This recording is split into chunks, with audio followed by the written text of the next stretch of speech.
FM. Tempo FM.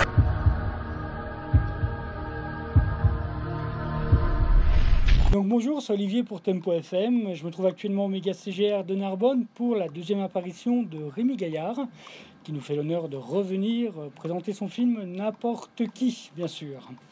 Déjà, Rémi, bonjour. Bonjour, ça me fait marrer parce qu'on n'est pas à la télé, mais t'as quand même un prompteur. C'est énorme. Voilà, c'est ça les pros. Hein. Donc, est-ce que je peux me permettre de tutoyer? Ça me rend emmerdé que tu me vouvoies, hein, je t'avoue. En même temps, on n'a que 2 ans de différence, donc voilà. T'as quel âge? 41 ou 37? 41.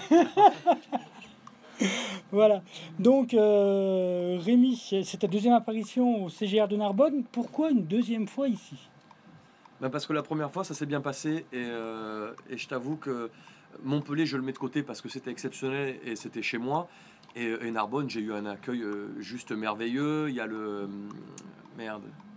directeur du CGR qui a demandé à ce que je revienne et puis j'ai dit oui, j'ai même pas réfléchi et je suis content ce soir parce qu'il y a du monde, on est 200, 250 et moi je trouve ça bien. Il faut aller à la rencontre des gens, des vrais gens. Voilà, ça je suis totalement d'accord avec toi et en plus c'est vrai que c'est exceptionnel ici quand même. En plus j'ai regardé donc la vidéo de ton premier passage ici, c'était magnifique. J'espère que la deuxième vidéo sera un petit peu mieux, mais c'est pas moi qui filme. Qui c'est qui filme? C'est toi qui filme? Non, c'est pas moi qui filme non plus. Donc je pense que beaucoup l'ont compris également. Ce film, c'est un peu ta vie, c'est une autobiographie. Mais ça fait quand même 15 ans que tu fais ça. Et tu es quand même milliardaire. Bon, milliardaire pas en euros, bien sûr, mais en vue sur Internet. Et est-ce que ce film t'a apporté ou va t'apporter quelque chose ou alors c'était juste une opportunité pour toi de devenir quelqu'un, en fait? Non, sinon je changerais mon slogan et je dirais que c'est en faisant Ah, quelque voilà. chose qu'on devient quelqu'un. En même temps, j'ai fait du cinéma, mais tu sais que c'est pas vraiment mon film. Moi, j'ai réalisé les 15 dernières minutes, les 20 dernières minutes où il y a des sketchs et des conneries.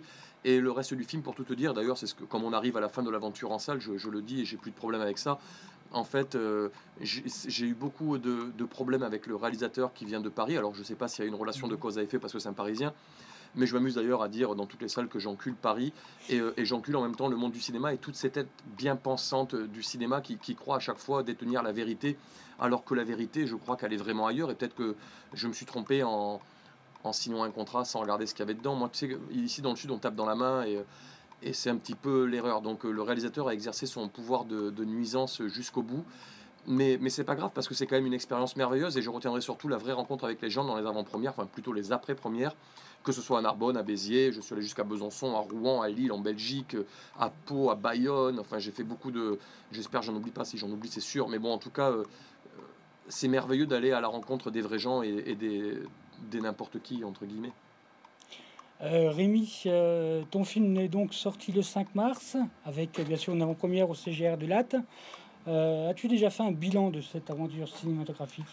Est-ce que j'ai fait un bilan? Le bilan, je viens de le faire. Le bilan, c'est que, en fait, je m'en fous. J'ai jamais vraiment voulu faire du cinéma. C'était une opportunité parce que j'ai rencontré Monsieur Richet, qui par ailleurs a eu un César pour le biopic de Mesrine, le film que les gens ont vu.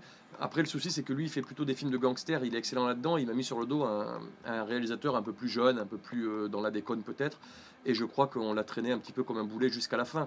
Mais je n'ai rien contre ce réalisateur. C'est juste qu'on n'avait pas, on vient pas du même monde, du même univers. Donc s'il m'entend, bonne continuation dans ce que tu fais. D'ailleurs, il fait des publicités. Il est très bon là-dedans. Et je lui souhaite d'avoir beaucoup de succès dans ce qu'il fait. Et puis moi, je me souhaite de continuer dans mon domaine également. Et justement, est-ce que tu as d'autres projets en cours? Je sais jamais ce que je vais faire le lendemain. Tu sais, aujourd'hui, je sais que j'étais à Narbonne. D'ailleurs, il y a le directeur du CGR de Narbonne qui m'appelait tous les jours pour être sûr que je vienne. C'est ce que je disais tout à l'heure en coulisses avant que tu arrives, c'est que faut pas s'inquiéter. Normalement, je tiens mes paroles, à part quand je les oublie. Une fois, il y a quelqu'un qui est venu du Brésil spécialement pour faire une interview. J'ai oublié, mais c'est très rare. Là, tu vois, j'ai pas oublié qu'il fallait que je vienne, surtout qu'il y a eu une sorte d'étincelle la première fois que je suis venu ici. Je suis descendu en slam à travers la salle et tout avec le maillot de Narbonne et franchement Narbonne c'est le sud et le film il marche exclusivement grâce à la province et notamment grâce au sud et dans le sud il y a Narbonne. Et voilà, merci beaucoup Rémi.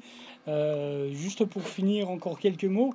Donc pour moi, Rémi, tu es le fruit d'un accouplement entre Baffy, Lafesse, Michael Young. Est-ce que tu t'es juste inspiré de ces pionniers du n'importe quoi? Alors, moi, je me considère pas du tout comme la fesse, d'une part parce que lui, c'est pas un langage visuel. Il Oui. parle aux gens, enfin, il utilise un micro-cravate. C'est la même Mm. chose pour Baffy, donc ils ont du talent là-dedans. Et j'avais pas, c'est pas ma façon de faire. En ce qui concerne Michael Youn, c'est quelqu'un que j'emmerde profondément et qui m'a piqué mes idées il y a une dizaine d'années. Donc voilà, après, comme un pionnier sur Internet peut-être, mais un pionnier de l'humour, pas du tout. En tout cas, il y avait les caméras cachées de Jacques Legras déjà dans les années 60-70. Il y a eu Buster Keaton avant, il y a eu Charlie Chaplin. Et moi, je suis juste un petit atome là-dedans. Et puis, je m'amuse. Et si ça fait rire des gens, c'est le principal. C'est un petit peu mon salaire. Donc Rémi, ça c'est tes propres mots la première fois que tu es passé ici. Tu as dit, je cite, si je vous dis que vous êtes toutes et tous des connasses et des connards, c'est que je vous aime. Alors permets-moi de te dire pour conclure que tu es un gros connard. Et toi aussi. Merci beaucoup Rémi. Il n'y a pas de quoi. À n'importe quand. Et c'est marrant que tu aies eu le prompteur jusqu'à la fin, même pour dire au revoir. Hein. Tu vois, c'est marqué au revoir et Ah, tout. Mais c'est merveilleux. Elle va te faire enculer. Mais ça aussi, ça veut dire qu'on s'aime. Bien sûr. Merci beaucoup Rémi. Voilà donc, c'était Olivier en direct du Méga CGR pour bien sûr la venue de Rémi Gaillard. Et n'oubliez pas, hein, c'est en faisant n'importe quoi qu'on devient. N'importe qui, à n'importe quand. Voilà. Merci Rémi. Il n'y a pas de quoi. Et bien voilà où se termine cette soirée avec Rémi Gaillard, une soirée riche en émotions. C'était bien sûr Olivier en direct du CGR de Narbonne pour Tempo FM. Tempo FM. Tempo FM.